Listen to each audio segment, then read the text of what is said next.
통한 OS가 또다시 나올 수 있을까?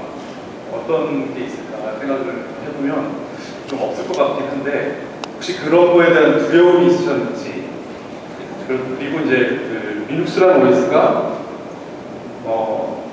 언제쯤이면 멸망할까? 어떤 이유 때문에? 혹시 그런 거에 대한 생각을 해보셨으면 답을 해주시면 어떻게 생각하세요? Okay, I missed the first part of the question because I was on Korean. 왜냐면 한국어로 되어 있는 채널로 맞추다 보니까 제가 못 들었는데요.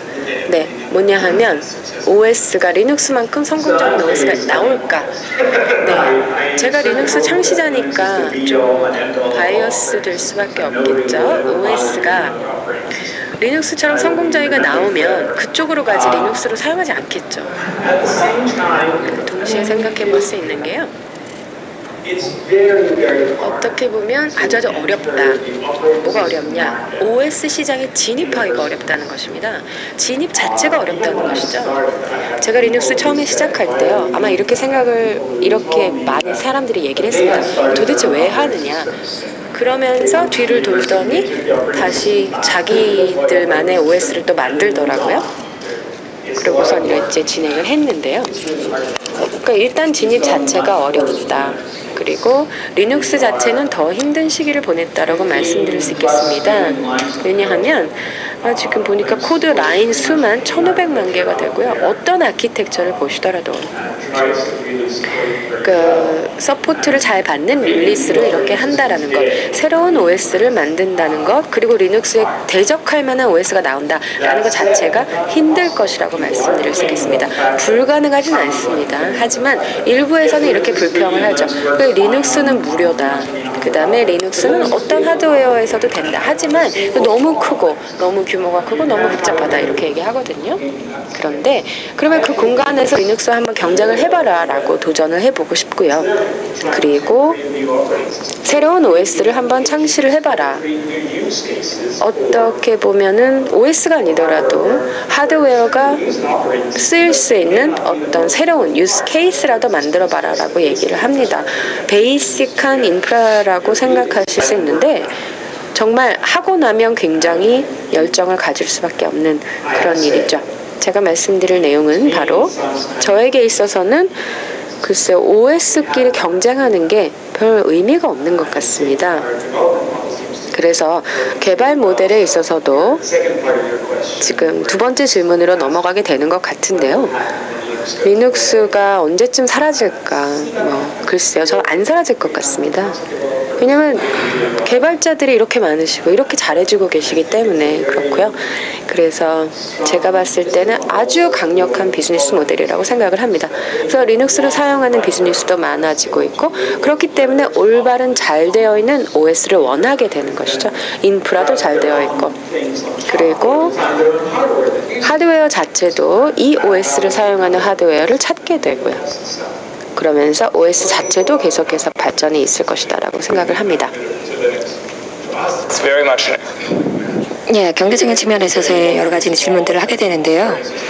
소형 OS를 한다, 어떤 특정한 목적을 위해서 하고 있다 하는 경우에 있어서 제대로 된 안정화 단계까지 가기 위해서 투자를 여러 가지로 하게 되는 것이죠. 툴이나 소프트웨어라든가 인프라라든가 이런 부분들이 분명히 존재하는데 엄청난 투자가 들어간다는 것이죠. 수백만 달러요. 수십억 달러까지도 갈 거예요. 그렇기 때문에 누군가 구글링을 통해 가지고서 내가 이걸 하는데 그 이유는 이런 종류의 차별화를 주기 때문이다.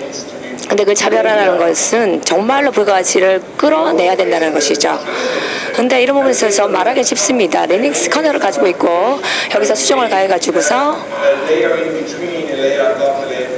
버플 레이어라든가 등등등에 있어서 체인지를 해가지고서 내가 원하는 것을 훨씬 더 적게 가져갈 수 있다. 이렇게 할 수가 있겠죠. 예, 정장 입으신 분. 예, 한국에 오셔서 감사드리고요. 유튜브를 보니까 엔비디아에 있어서 어느 정도 이제 피지컬한 제출을 하신 것 같은데 감사합니다. 근데 이 부분에 있어서 엔비디아 같은 기업이나 다른 기업들이 오픈소스에 왜 협조하지 않으려고 할까요? 지적 재산권이나 저작권이 있기 때문에 그럴까요? 아니면 음모론이 존재해서 그럴까요? 예, 제가 봤을 때는 이제 조합이 돼서 그렇지 않을까라고 생각이 되는데요. 엔비디아 같은 경우에 있어서는 모바일 부분에서는 좀 더 많이 협조를 할 것 같이 보입니다. 1년 후에는 아마도 이제 최악의 예로서 협조 안 하는 케이스로 우리가 얘기는 안 하게 될 것 같아요. 엔비디아가요. 근데 어떤 경우에서 협조를 왜 안 하냐고요? 여러 가지 이유가 있는 것 같습니다. 첫 번째는 문화적인 이유가 있고요. 기업 문화적으로 이제 모든 것들을 다 그냥 기업 안에 가져가고 어떤 것도 바깥으로 내보내지 않으려고 하는 그런 기업 문화가 있는 것 같습니다. 그게 최대의 이유인 경우가 많고요. 기술적인 이유도 아니고 법적인 이유도 아니고요. 그냥 기업 문화가 그렇기 때문에 결론적으로 그렇게 되죠. 엔지니어들하고 이제 대화를 해보면은요, 이렇게 얘기를 합니다. 우리 같은 경우에 있어서는 이제 코드 라인 하나도 릴리즈 안 한다라고만요. 그걸 보게 되면은 그 누구도 보는 사람 즉시 우리를 불신할 것이다라고 얘기를 하더군요. 그래서 실질적으로 하드웨어 내에 있어서 버그가 존재할 수가 있게 되기 때문에 이제 소스 코드를 오픈하고 싶지 않는다는 것이죠. 그래서 여러분들이 이제 대기업에서 일을 하신다라면 아마 여러분들이 이런 부분에 있어서 아주 조그마한 또는 미니화된 그런 이슈들 또는 이런 케이스를 보실 수 있고 알 수 있으실 거라 생각이 됩니다. 법적인 문제로 본다라면은 많은 기업들이 이제 고심을 했죠. 인텔도 마찬가지입니다. 인텔에 대해서 제가 인텔과의 15년 전에 얘기를 해보면 인텔 엔지니어 같은 경우에 있어서는 리눅스 쪽 커널 메일링 리스트에 인텔 어드레스를 가지고서 메일을 보내고자 하지 않았다라는 것이죠. 왜냐하면은 인텔의 법무부서가 이런 라이센싱 부분에 있어서 진짜 사전 결단하고 덤비는 상황이었다는 것입니다. 그래서 뭐 지난 10년 동안 해온 것도 다 알기 때문에 그리고 또 누구도 소송을 안 해왔기 때문에 더 이상 더 추가하고 싶지 않다. 지금 현재 상황 그대로 유지하고 싶다라고 인텔 내에 있어서 이제 법무부서 쪽에서 계속해서 주장을 했다라는 게 일반적인 내용이었다고 할 수 있겠습니다. 근데 인텔이 이제 그런 모습이었고요, 과거에.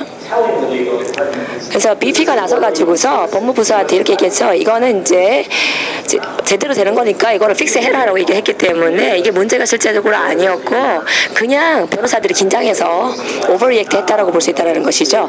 이제는 보시다시피 인텔이 뭐 최고의 기업으로서 굉장히 라이센싱 부분에 있어서 편안하게 생각합니다. 리걸 이슈는 별로 없죠. 그래서 그런 상태까지 오기에는 시간이 좀 걸린다는 겁니다. 근데 이슈들이 있다고 생각하는데 뭐 어떤 경우에는 하나만이 아니라 이제 여러 가지 이슈들이 같이 겹쳐서 협조 안 하는 상황으로 갈 수도 있죠.